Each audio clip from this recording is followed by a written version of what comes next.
오늘은 누가복음 말씀을 통해서 그들이 그 자리에 있었습니다 라는 제목으로 함께 말씀을 나누기를 원합니다. 오늘 두 가지의 유명한 사건에 대한 이야기가 우리가 함께 보았던 말씀에 있습니다.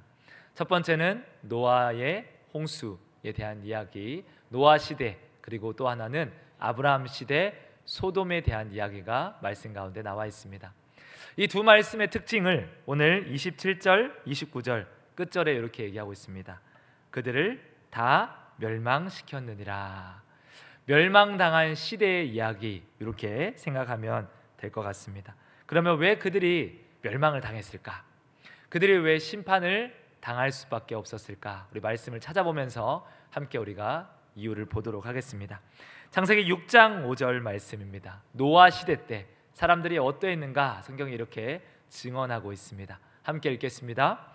여호와께서 사람의 죄악이 세상에 가득함과 그의 마음으로 생각하는 모든 계획이 항상 악할 뿐임을 보시고. 아멘. 사람이 얼마나 악해야 그 마음에 생각하는 모든 것이 항상 악하다라고 얘기할 수 있을까요? 한번 상상해 보시면 좋을 것 같습니다. 어떤 생각을 해도, 어떤 사고를 해도 모든 것이 기결되는 것은 악으로 기결된다. 그 시대가 그러했다라고 증언을 하고 있는 겁니다. 그러면 소돔의 시대는, 소돔성은 어떠했는가? 성경은 또 이렇게 증언합니다. 창세기 13장 13절 말씀입니다. 함께 읽겠습니다. 소돔 사람은 여호와 앞에 악하며 큰 죄인이었더라. 아멘. 큰 죄인이다. 그냥 죄인이 아니라 그들이 얼마나 많은 죄를 지었는지 그들의 죄악이 어마어마하다라고 성경이 또한 이야기를 하고 있습니다. 창세기의 노아 시대 때, 그리고 창세기에 나오는 소돔 시대 때 두 시대의 공통점은 이렇게 얘기할 수 있을 겁니다. 그들의 죄악이 하나님께 상달될 만큼 그들은 엄청난 죄를 짓고 있었다. 이렇게 우리가 얘기를 하면 될 것 같습니다. 어떤 죄를 하나님께서 그렇게 큰 죄라고 말씀하시고 그들의 살아가고 있는 시대가 어떠했길래 그들의 생각하는 모든 것이 악할 뿐이다 라고 하나님이 말씀하고 있을까? 노아 시대를 보면요, 사실 그들의 죄악이 무엇입니다 라고 정확하게 얘기하고 있지 않습니다. 다만 그들의 죄가 하나님께 보시기에 악하다, 그들의 생각 자체가 악하다라고 얘기하고 있다면 소돔에 대한 근거는 굉장히 많은 것들을 또 찾아볼 수 있을 겁니다. 창세기 19장 4절 말씀입니다. 말씀을 한번 찾고 함께 읽겠습니다. 그들이 눕기 전에 그 성 사람 곧 소돔 백성들이 노소를 막론하고 원근에서 다 모여 그 집을 에워싸고. 아멘.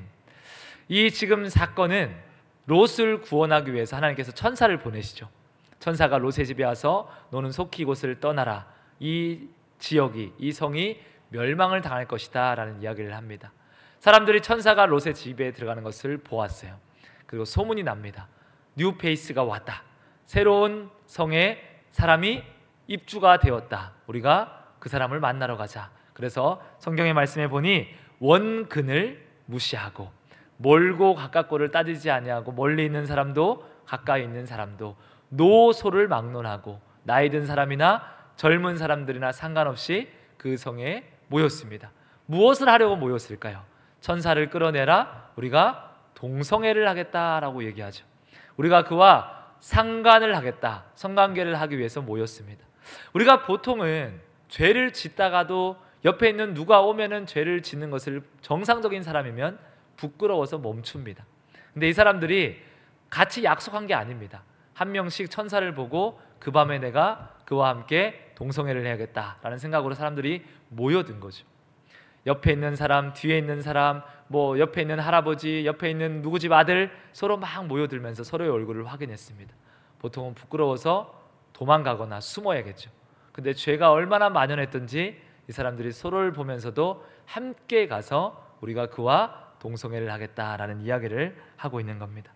그래서 어떤 사람들은 그들의 모습을 보며 소돔과 고모라가 멸망한 것은 동성애 때문이다라는 이야기까지 하기도 합니다. 우리가 알듯이 그들은 성적으로 어마어마하게 타락한 도시였습니다. 그러나 그들의 죄악이 이 한 가지는 아니었습니다. 에스겔 16장 49절에서 50절 말씀을 함께 읽도록 하겠습니다.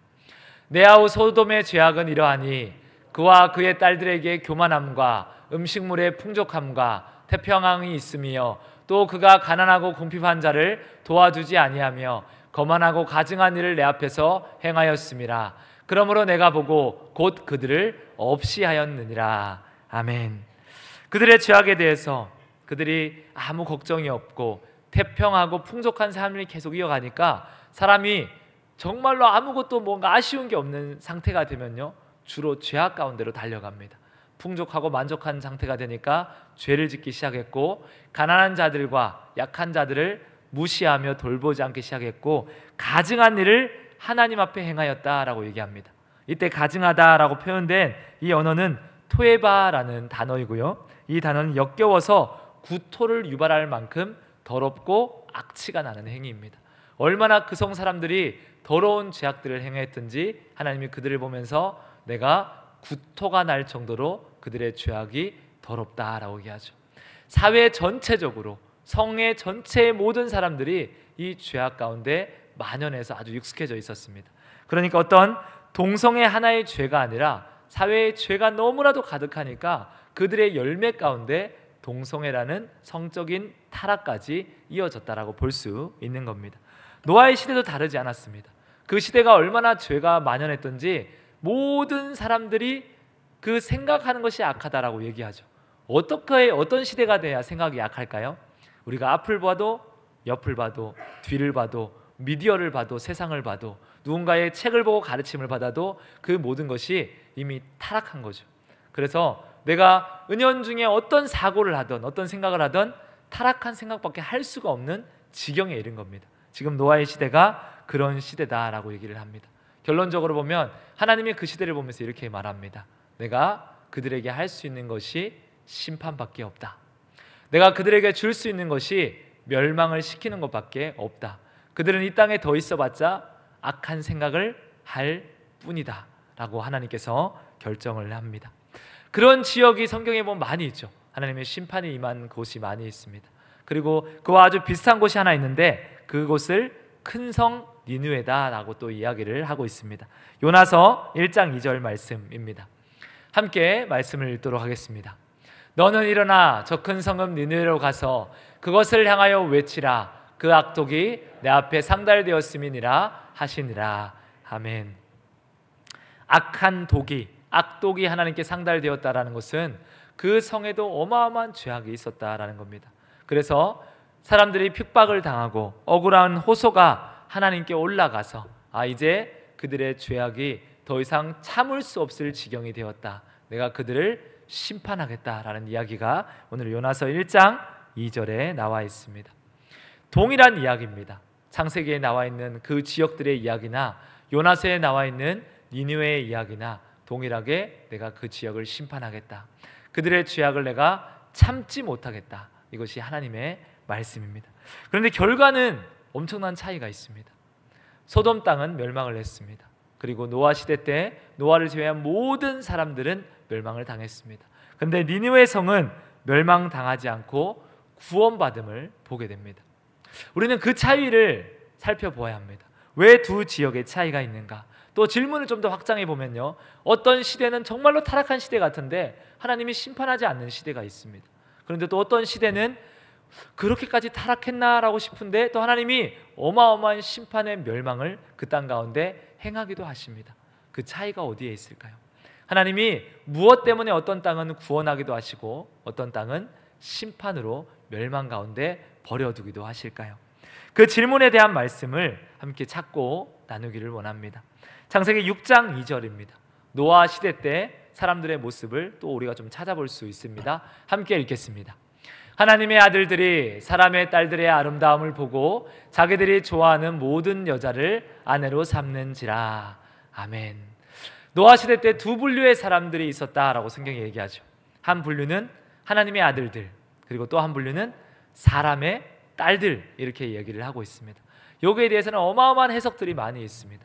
가장 성경적인 해석은 하나님의 아들들은 아벨의 후손들일 것이고 셋의 공동체, 하나님을 아는 예배하는 사람들이다 라는 해석이고요, 또 사람의 딸들은 가인의 후손들, 하나님을 알지 못하고 세속을 따라 세상 사람들의 모습처럼 살아가는 사람들, 이렇게 해석하면 가장 건강한 해석이 될 겁니다. 그러면 우리가 무엇을 얘기하고 있는 것을 보고 있나요? 하나님의 아들들, 예배하는 사람들, 교회 공동체가 무엇을 바라보았냐면 사람들의 딸들, 세상의 아름다움에 취하였다라고 성경이 얘기합니다. 그들의 살아가는 모습이 너무 좋았습니다. 그들이 자유롭게 살아가는 모습, 우리 예배하는 공동체, 교회의 모습보다 그들이 훨씬 더 자유로운 것 같다. 그들이 훨씬 더 기뻐하는 것 같다. 그들 가운데 훨씬 더 행복이 있는 것 같다. 그래서 이 예배하는 공동체가 세상을 따르기로 작정합니다. 세상의 아내들을 얻고 그들이 원하는 방식대로 살아가기 시작했습니다. 그리고 창세기의 소돔 시대 때 이런 이야기들을 또 말씀을 통해 우리가 찾아볼 수 있습니다. 창세기 18장 23절에서 26절까지 말씀입니다. 말씀을 한 절씩 교독해서 읽겠습니다. 아브라함이 가까이 나아가 이르되 주께서 인을 악인과 함께 멸하려 하시나이까.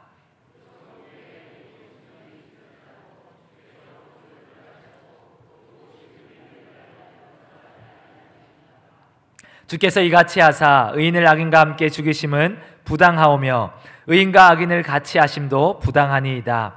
세상을 심판하시는 이가 정의를 행하실 것이 아니니이까.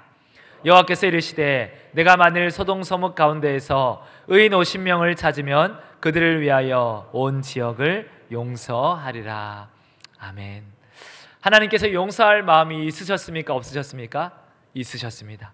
멸망을 작정하셨지만 하나님은 여전히 그들이 돌이킬 수 있기를, 그들이 회복될 수 있기를 원하고 바라셨습니다.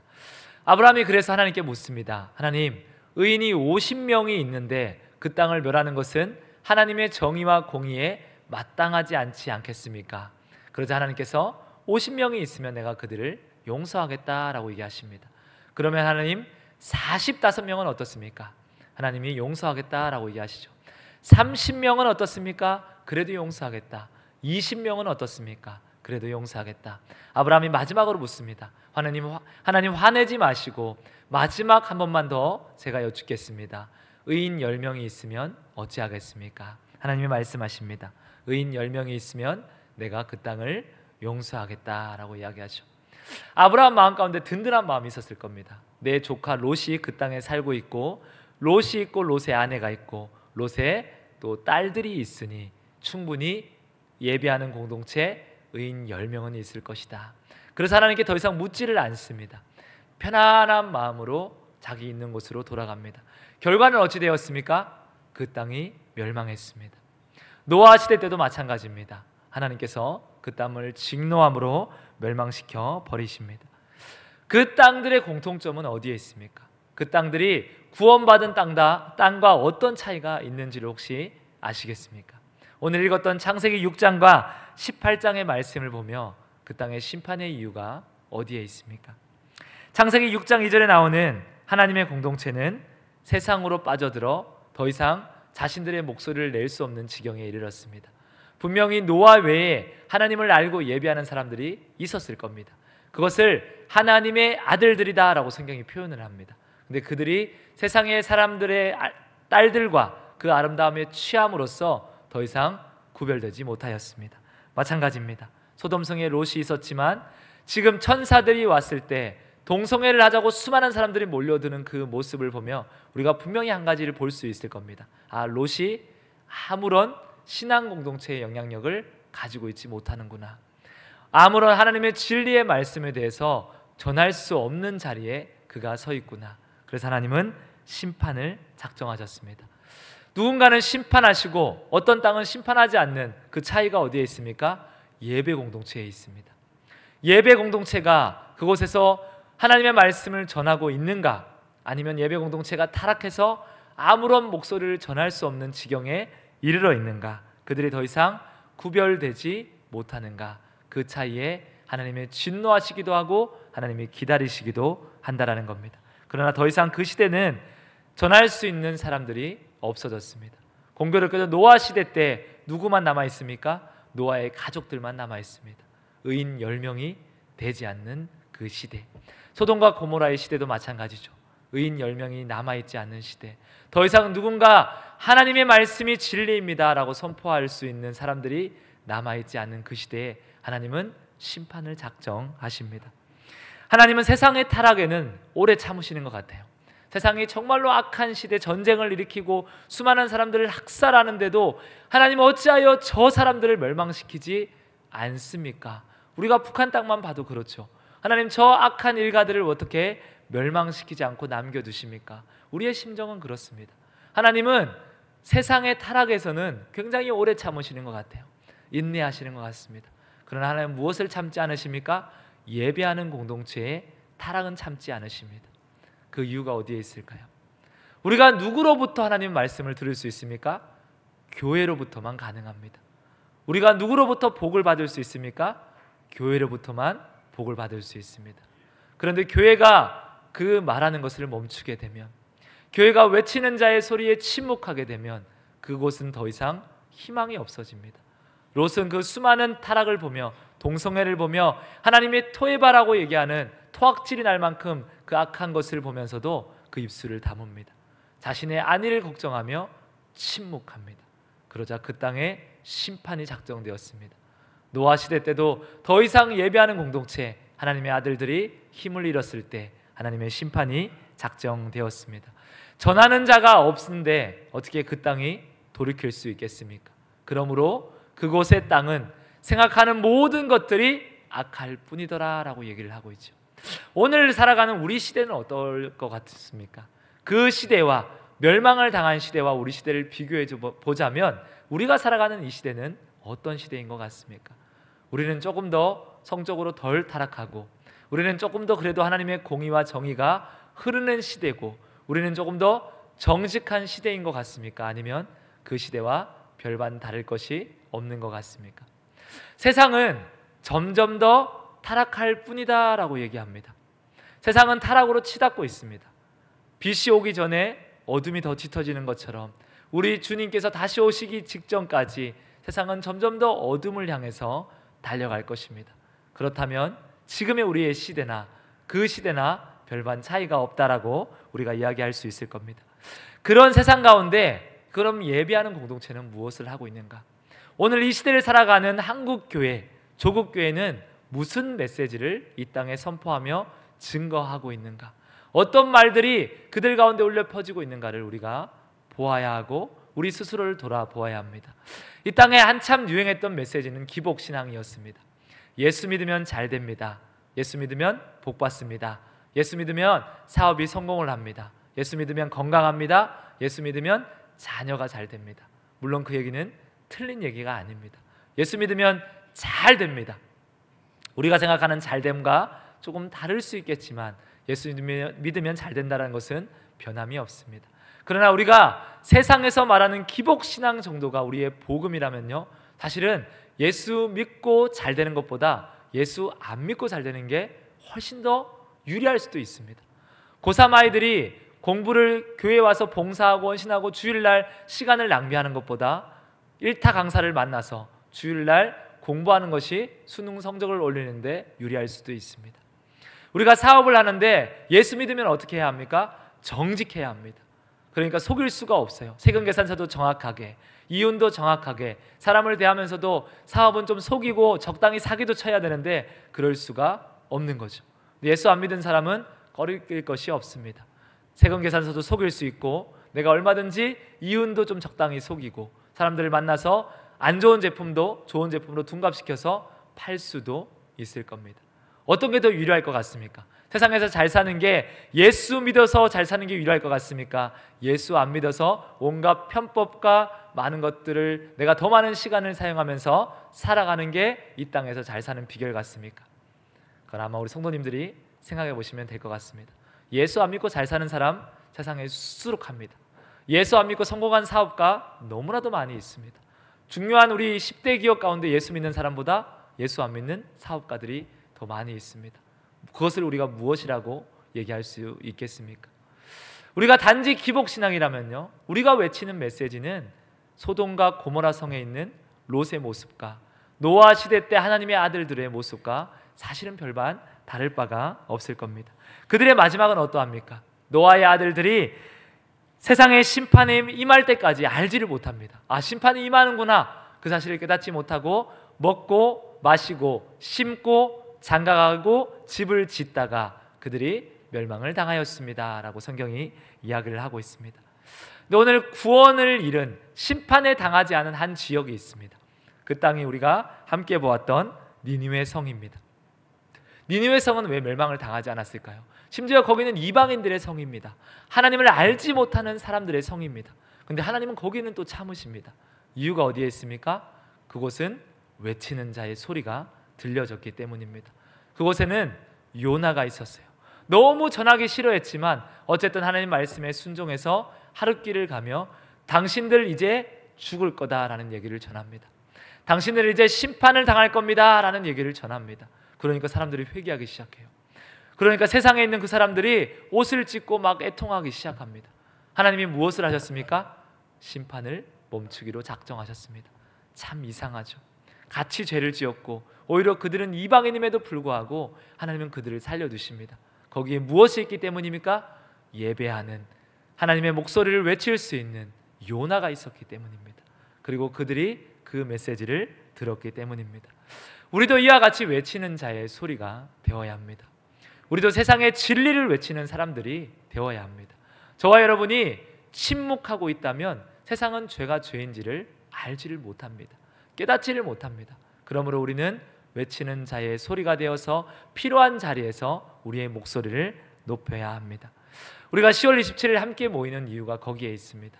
세상에게 진리를 외치하기 위해서 우리가 침묵하고 있으면요,暗목적인 동의가 됩니다. 아, 저들도 우리와 함께 같은 생각을 하는구나, 저들도 우리와 함께 동의하는구나, 그런 생각을 하게 될 것입니다. 어떤 분은 그런 우리의 모습을 보면서 이런 이야기를 합니다. 아니, 동성애자들도 사랑해야 하지 않느냐, 차별금지법이 통과된다고 구원의 문이 막히느냐라는 이야기를 합니다. 구원의 문이 막힙니까? 안 막힙니까? 구원의 문을 막을 수 있는 것은 세상에 어떤 것도 없습니다. 차별금지법이 통과되어도 구원의 문은 여전합니다. 예수 그리스도의 사랑으로부터 우리를 끊을 수 있는 것은 없습니다. 그러나 무엇이 가려질까요? 구원으로 향한 그 문이 가려질 수는 있을 겁니다. 우리 다음 세대 아이들이 죄가 무엇인지 진리가 무엇인지는 올바로 구분할 수 있는 능력은 사라질 수도 있을 겁니다. 그렇다면 결국은 구원으로 향한 길이 너무나도 어려워지는 것을 우리가 생각해 볼 수는 충분히 있을 겁니다. 노아 시대 때 노아만 비정상이었습니다.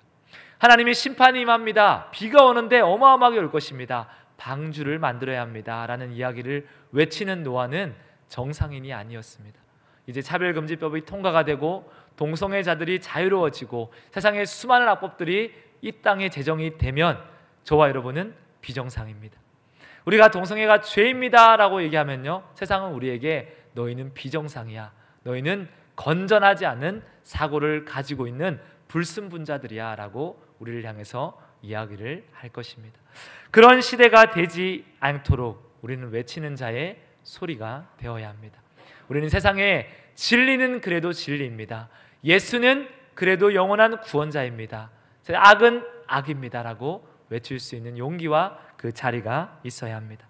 동성애가 반드시 멸망받을 만한 죄는 아닙니다. 그러나 멸망받을 만한 곳에 반드시 성적인 타락이 함께했고 그곳에 무엇이 함께했느냐? 동성애가 있었다라는 사실을 우리가 기억해야 합니다. 그런데 어떤 시대는요, 세상이 너무나도 타락하는데 오히려 부흥하는 시대가 있었습니다. 그 시대가 어떤 시대입니까? 예배하는 자들이 목소리를 내는 시대였습니다. 영국이 어마어마한 청년들의 타락과 마약이 성행할 때 그곳에서 목소리를 내는 한 사람 때문에 다시금 부흥의 시대를 열었습니다. 그러나 지금 다시 그들이 차별금지법을 막지 못했을 때 어마어마한 타락이 그 땅에 있음을 보게 됩니다. 어떤 땅은 타락하기도 하고 어떤 땅은 멸망당하기도 하고 어떤 땅은 위기 순간에 다시금 도약하며 부흥을 가지기도 합니다. 그 모든 것의 중심이 누가 있습니까? 예배하는 한 사람이 있습니다. 하나님을 믿고 하나님의 목소리를 내는 한 사람이 있음을 우리가 기억해야 합니다. 교회는 그러므로 하나님의 말씀의 진리를 선포하는 곳이 되어야 합니다. 교회는 진리의 말씀을 외치는 자의 소리가 되어야 합니다. 저와 여러분이 그 놀라운 은혜를 함께 누리시기를 축복합니다. 그런데 세상이 우리의 이야기에 귀를 기울이지 않습니다. 우리가 아무리 외쳐도 우리의 이야기에 귀를 기울이지 않는 시대가 되어버린 것 같습니다. 지금 한국교회의 모습을 보면요, 양치기 소년의 모습 같습니다. 우리 양치기 소년 이야기 잘 알고 계시리라 생각을 합니다. 양치기 소년이 너무 심심했어요. 그리고 외칩니다. 늑대가 나타났다라고 외치죠. 마을 사람들이 다 양치기 소년을 구하러 달려옵니다. 거짓말이었어요. 그리고 시간이 지나서 또 심심합니다. 또 외칩니다. 늑대가 나타났다라고 외치죠.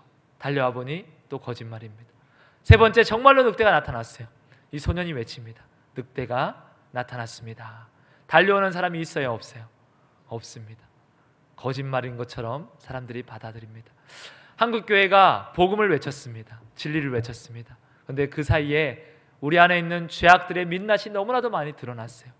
우리 안에 있는 추악한 죄악들이 그들로 하여금 너무나도 많이 보여지게 했습니다. 입술로는 진리를 외치는데 삶으로는 죄악을 보여줍니다. 그들이 뭐라고 얘기합니까? 너희가 외치는 진리는 거짓말이다. 너희가 외치는 진리는 늑대가 나타났다라고 외치는 양치기 소년에 불과하다라고 이야기를 하고 있습니다. 우리가 세상에 나가서 진리를 외치면 그들이 이제 무엇이라고 얘기합니까? 당신들이나 잘하세요 라고 얘기합니다. 우리가 세상에 나가 복음을 전하면 무엇이라고 얘기합니까? 너나 잘 믿으세요 라고 얘기하는 시대가 되었습니다. 에스겔 16장 49절 말씀을 한번 보겠습니다. 우리가 함께 아까 읽은 말씀인데, 소돔의 죄악은 이러하다라고 얘기하기 전에 그 전에 소돔을 무엇이라고 부르고 있습니까? 너의 아우다라고 얘기하죠. 너의 아우. 형은 누굴까요? 형이 이스라엘입니다. 형이 예루살렘입니다. 그리고 또 다른 말씀에 보면요, 에스겔 말씀에 사마리아의 죄에 대해서 이야기합니다. 하나님이 사마리아의 죄에 쭉 이야기하고 나서 무슨 얘기를 하시는 줄 아십니까? 사마리아의 죄는 너의 죄의 절반에 불과하다라고 얘기합니다. 이스라엘을 향해서 하나님이 너희 죄가 얼마나 큰지에 대해서 보여주기 위해서 소돔 땅을 얘기하고 사마리아 땅을 얘기하고 이방 땅을 얘기하며, 그러나 너는 그들의 형이다라고 얘기를 하고 있습니다. 하나님께서 오늘 우리를 보면서 그렇게 바라보고 있을지 모르겠습니다. 세상이 타락했다, 세상이 너무나도 악하다, 그러나 너희는 그들의 형이다. 세상의 죄악은 너희의 죄악의 절반에 불과하다. 이 말씀을 오늘 한국교회가 들어야 될 말씀이 아닐까, 오늘 우리가 들어야 될 말씀이 아닐까라는 생각을 합니다. 그래서 제가 간곡히 부탁드리고 싶은 것은, 우리가 외치는 자의 소리가 되어야 하지만 그 전에 우리의 모습을 돌아보아야 합니다. 우리 스스로가 회개하는 자리에 서야 합니다. 이번 자리가 그런 자리가 되었으면 좋겠습니다. 그래서 먼저 나를 돌아보며, 우리 교회를 돌아보며, 이 땅의 조국교회를 돌아보며 우리가 기도의 자리에 서야 합니다. 하나님, 우리 조국교회, 한국에 있는 이 수많은 교회들을 살려주시옵소서.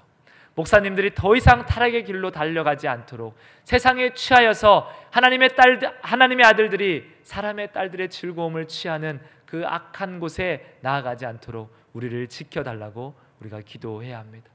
교회가 너무나도 많은 악한 이야기들이 들려옵니다. 그러기 위해서 저를 위해서도 기도를 부탁드리고, 우리 스스로를 위해서도 기도해야 되고, 이 땅의 조국교회를 위해서도 기도해야 합니다.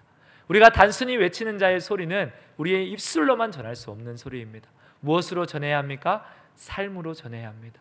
교회가 변해야 합니다. 교회가 삶으로 모습을 보여야 합니다. 내 아우 소돔 땅의 죄악이라고 말씀하시는 하나님의 마음을 읽고 교회가 정말로 바뀌어야 합니다. 우리가 그렇게 기도하시기를, 외치는 자의 소리로 결단하시고 삶으로 보여주시는 모습이 있으시기를 축원합니다.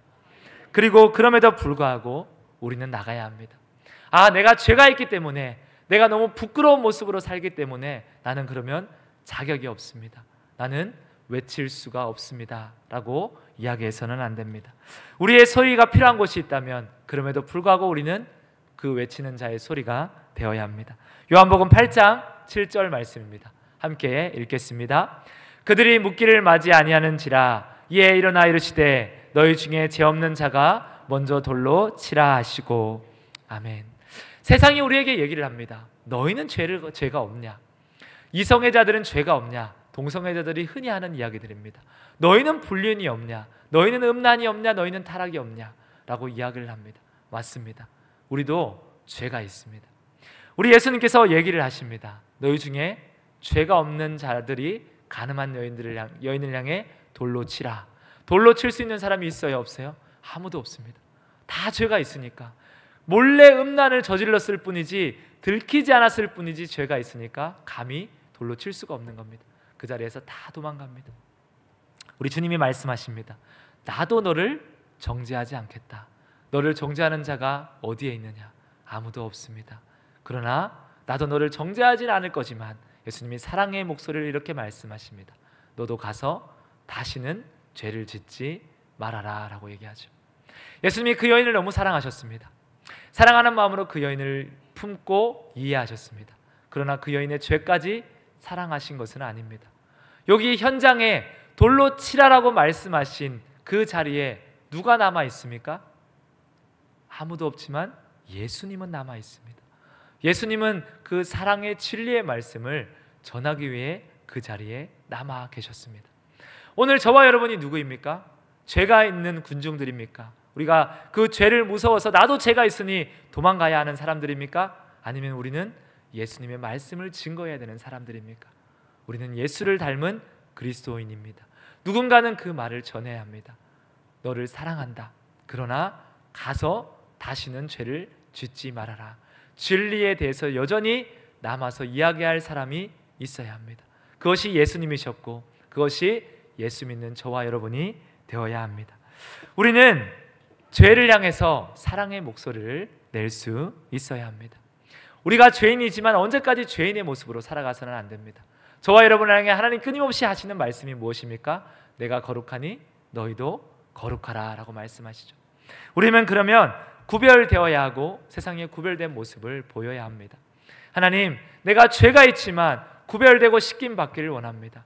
우리 스스로를 돌아보고 세상으로 나아가서 죄는 그래도 죄입니다. 하나님이 당신을 사랑하시지만 다시는 죄를 짓지 않는 자리에 우리가 있어야 합니다. 그런 진리의 말씀을 외쳐야 합니다. 우리가 시대를 돌아보면요, 세상은 언제나 타락했습니다. 언제나 타락한 시대는 있었습니다. 아담과 하와의 죄의 사건 이후에 타락하지 않은 시대가 어디에 있었습니까? 가인은 동생 아벨을 죽입니다. 그 이후에 노아의 시대도 타락했습니다. 노아의 시대에 정결한 노아 식구들만 있으니까 이제 건강한 세상이 열리겠지. 그러나 세상은 또다시 바벨탑 사건으로 타락함을 보여줍니다. 아브라함이 있을 때도 그러했습니다. 사도 바울이 활동하는 시대에도 그러했습니다. 세상은 언제나 타락하는 시대를 가지고 있었습니다. 그러나 그것이 회복될 때가 언제입니까? 외치는 자의 소리가 있을 때였습니다. 언제나 예배하는 공동체, 그들도 그 자리에 함께 있었음을 기억하시기를 바랍니다. 우리가 어려울 때, 타락했을 때 외치는 자의 소리가 있었습니다. 이 땅에 일제강점기 때 수많은 목사님들이 고개를 숙이고 죄가 아는 것처럼 거짓말을 할 때 신사참배는 안 됩니다라고 외치는 소수의 목사님들이 있었습니다. 수많은 죄악들을 향해 달려갈 때 여전히 그들을 아픔으로 기도하는 작은 소수의 사람들이 있었습니다. 마을에 돌림병이 돌 때 그들을 간호하고 위해주는 소수의 외치는 자의 소리가 있었습니다. 시대마다 그 자리를 지키는 사람들이 있었음을 기억하시기를 바랍니다. 이제 우리도 그 자리에 서 있는 사람들이 되어야 합니다. 예수 믿고 복 받는 나만 잘 되는 것으로 하나님이 우리를 부르신 것이 아닙니다. 내가 너에게 이 모든 것들을 가르쳐 깨닫게 하고 은혜를 주었으니 너는 나의 외치는 자의 소리가 되어라. 삶으로 증거하고 진리가 진리되는 것을 외쳐다오라고 우리 주님께서 말씀하고 있습니다. 요한계시록에 나오는 증인의 자리를 우리는 지켜야 합니다. 하나님이 살아계시고 하나님 말씀이 진짜임을 외칠 수 있는 은혜가 있어야 합니다. 오늘 우리가 마지막 말씀을 보면요, 이렇게 얘기합니다. 인자가 나타나는 날에도 이러하리라. 인자가 나타나는 날에도 여전히 멸망에 타락할 사람들이 존재합니다. 그들은 여전히 변화되지 않고 지옥으로 달려가고 있습니다. 그때 우리는 무엇을 해야 합니까? 여전히 외치는 자의 그 소리를 감당해야 합니다. 듣던 듣지 않던 우리는 진리의 말씀을 외쳐야 합니다. 저와 여러분이 그 놀라운 은혜의 자리에 함께 서 있으시기를 축원합니다.